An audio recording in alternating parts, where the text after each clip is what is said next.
We've talked a lot about BYU's quarterback situation, both in the past, present, and future. It's like I feel like what's that Christmas movie with the ghost of Christmas past and all that? Do you know? I don't. Yeah, I there's don't. no way you knew that. I'm so sorry Oh, for shit. putting that on you. Jeez.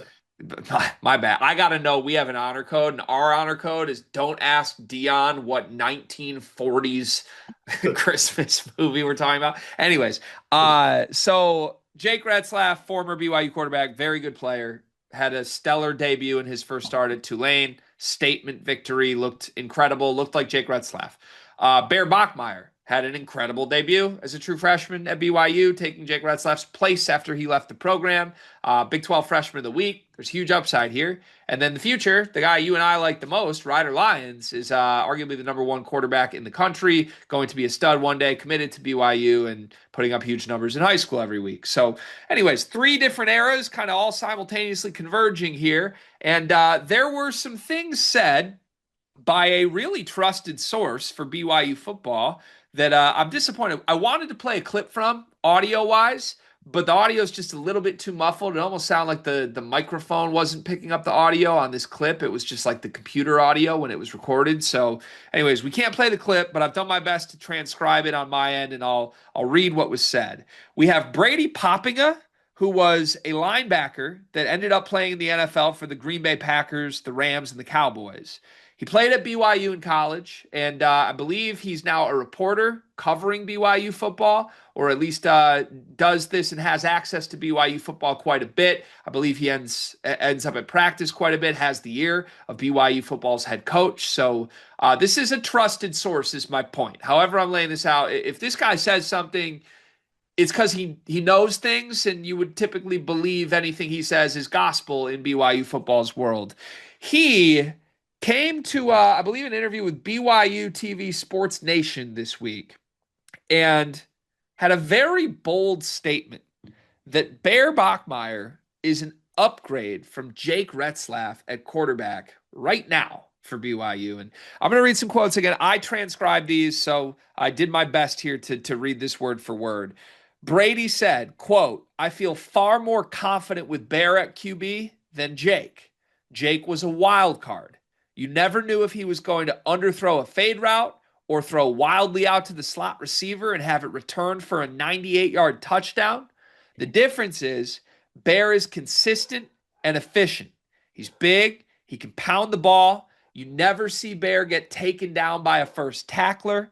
The upside is by far greater than what we've seen with Jake the last couple years. End quote. Now, before that entire, I don't know, sequence, Brady himself termed this by saying, I'm not trying to put a hot take out there, but this is what I believe. Brady, let me tell you, my friend, it's a pretty hot take. Whether or not this is accurate or not, I think it's pretty hot to say true freshman Bear Bachmeier after one start against Portland State is an upgrade over veteran quarterback Jake Retzlaff, who had a phenomenal season last year for BYU and looked pretty awesome in week one for Tulane. What do you make of this, Dion? I mean, I think it's I'm a big Retzlaff guy, but I did watch Bear, and it's like he kind of just runs through people.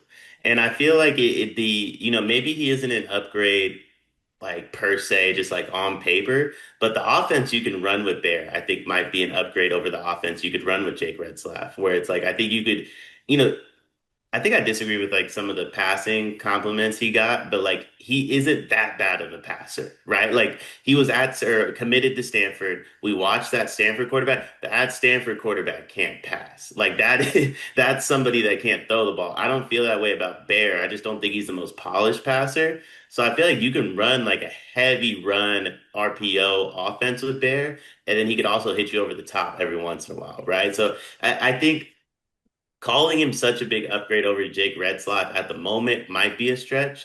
Does he fit the system BYU wants to play a little bit better, thus being the upgrade in their lens? I think so, because when you watch Ryder Lyons play football too, he's a way more polished passer than Bear. He honestly might be a more polished passer than Jake Retzlaff. but they run him heavy. Like goal line situation, it's Ryder QB draw up the middle. He's going to run through your linebacker, score a touchdown, right? So I think there's a little bit more comparison from Ryder and Bear Bachmeier than there is a Jake Retzlaff and a Ryder Lions. And maybe that's the system BYU wants to play. And with Ryder taking a mission trip and then like maybe he doesn't play his freshman year, you're going to get 3 years out of Bear before you get your first year out of Ryder. And it's that very easy transition from quarterback to quarterback. Yeah. I can, how do I say this? I can buy elements of this, like the decision making. Okay, sure. Jake Retzlaff, kind of a wild guy. Don't know if you know this, BYU fans. Actually, I know you know this. His decision making questions are on and off the football field. Jake Retzlaff. So, in that sense, like is that guy the guy you want to lead your locker room under center on a play-by-play basis?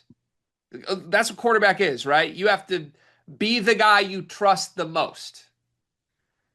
I don't think anyone in the BYU program coming off of Jake Retzlaff's last year would feel good about that. So, look, to me, I just don't know. Even if you want to posit like, oh, Bear's really impressive with that, are we sure we trust Bear in that sense yet? Like, what do we have on tape to know that Bear Bachmeier is actually a significant gameplay, like make the reads on the fly upgrade? I don't think we do that. So the arm talent stuff is one thing. He doesn't have a better arm than Jake Retzlaff. I'm sorry, he just doesn't. He's saying he can make throws. He doesn't. When maybe I'll be proven wrong down the line of that. I buy that he's a more physical player.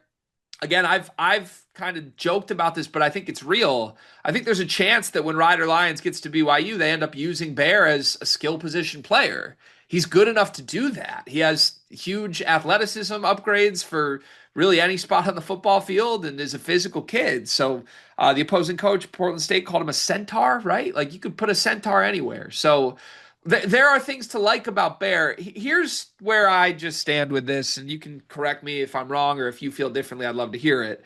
Um, Two things. Number one, Portland State was the opponent. Portland State lost 69 to nothing to BYU, and Bear Bachmeier didn't throw for 100 yards in the game. He had 11 pass attempts. Great job, 5 touchdowns, Big 12 Freshman of the Week. No shit, you were awesome. Portland State, the week before they played BYU, lost to Tarleton State 42 to nothing. Victor Gabalis is Tarleton State's quarterback. He threw for 152 yards and 2 touchdowns. Like I'm sorry. This Portland State team should not be used as a barometer for anything. Believing in Bear Bachmeier is fine, but to imply like, oh, I already saw he makes reads that are just at a different level than Jake Retzlaff, who, by the way, went out and beat a Big Ten team by 3 scores at Tulane. And Northwestern's not any good, but guess what? Northwestern would beat Portland State by 50.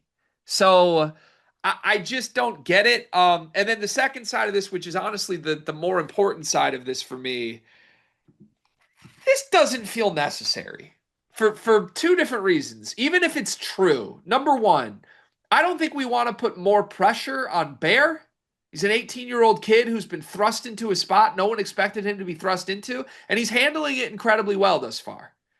I don't think we need to put the weight of expectation that we have a quarterback upgrade on an 18-year-old kid over the guy who led us to 10 wins last year. Like, that's not what the expectation was before the first game. I don't think it's good for BYU football to act like we should be better with Bear Bachmeier under center. It should be anything that we get that's good this year is a pleasant surprise. And let's be excited about it, but let's not put more pressure on him. And then number two, we just don't need to do Retzlaff dirty like that. And I understand that there's bridges that have been burned here, the whole honor code violation, all of it. But one of my biggest pet peeves is when a player who gave a program a lot of great moments just gets thrown totally under the bus on the way out. There's no reason to not appreciate Jake Retzlaff's time as a quarterback at BYU. And if you want to say you don't appreciate how he handled everything else off the field, totally fair.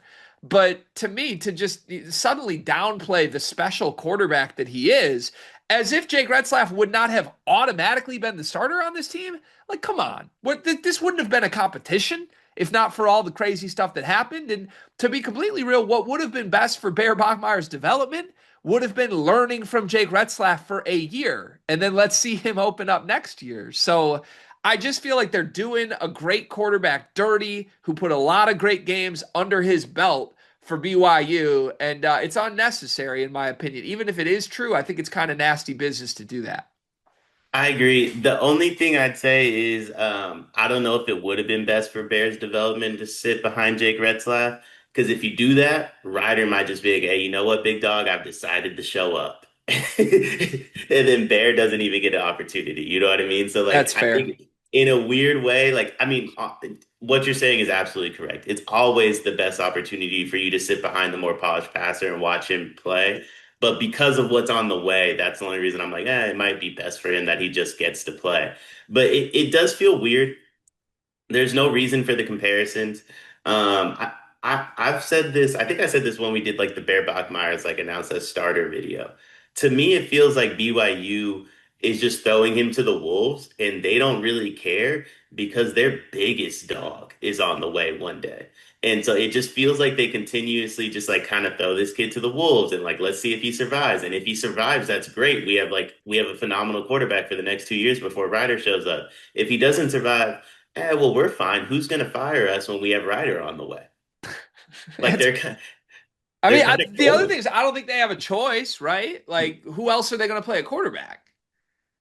Fact, they have nobody. They have Okay. nobody. Right. But So, they could like not compare him to the old guy though too. Like I think that's the only thing where it's just like I think there's certain like they're choosing to do stuff where it's just like they know they're playing with house money. Their quarterback got thrown, the guy they wanted got thrown out the school. The guy they're gonna have isn't gonna be at school for 2 more years. And they have this other kid, and it's just like, hey, we'll put all our houses on Boardwalk and we'll hope for the best. And if yeah. they land on Park Palace, we don't care because we get to pass go in 2 years, collect our 200 and start over with Rider Lions. Yeah. Which is, again, I get it. I get why. And look, it's week 2 of college football season. You won the first game 69 to nothing. The freshman quarterback was the Big 12 freshman of the week. You're excited. I get it. So am I. It's fun to be excited about your quarterback and your football team and the direction things are going in. I just think this is totally unnecessary on all counts. And maybe it will prove to be true. It's certainly not my expectation that BYU is getting better quarterback play from Bear Bachmeier than they got last season from Jake Retzlaff right now. But if it comes true by the end of the season, great. I think setting the bar for BYU fans to think that is the situation is really setting Bear up for some problems. The first moment he has some struggles. And you look at this schedule, I mean, again, you kind of mentioned it at the top. Stanford isn't any good. Stanford is no good. We got Stanford this week. Now, they are a team full of high power conference level players. They're still not any good, but it's going to be an athletic difference from Portland State. So if Bear Bachmeier comes out and plays great, lights out, yeah, we can start to talk about some things. If Bear Bachmeier struggles in his first game against real size defenders at all, are we going to have to pretend that Stanford's some big imposing defense now because we set the bar this high? Like I want to come into week 2 against Stanford with zero expectation for Bear. It's still his first start against anybody with a pulse. That's how I naturally fear. But if we're going to run around saying he's better than Jake Retzlaff, then he better stomp Stanford this weekend. Because if Jake Retzlaff's the quarterback, BYU wins this game by 3 scores. Retzlaff throws for 2 touchdowns, runs for 1. And I don't know. I guess we'll see. I'll say this. I'll say this. Bear, kind of a Stanford guy. Like this should be a little personal. If we pull up to Stanford, we don't show out. I think we got to call Ryder and be like, I think we need you next year. Yeah, which could happen. Could happen. We'll see.